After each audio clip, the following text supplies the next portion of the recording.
So today we have a Nissan Leaf Z0. This is the early one with the light coloured interior.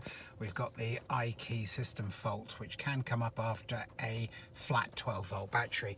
This is easily resolved with LeafSpy, so we start by going into the service mode, already done, which means that we just need to read the trouble codes.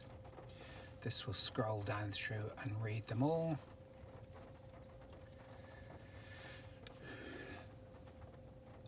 And then when it's finished, it goes back to green. We can go back to service menu, clear the dealer code, DTC, sorry. This one's in the BCM, so we'll let this clear. Not going to worry about the sync at the moment because this is another battery that I'm testing. So there we go.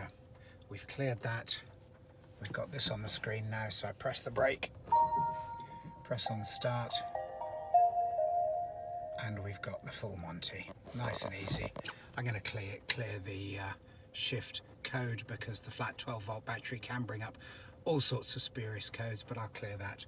The main thing is, car's ready to roll and we're away.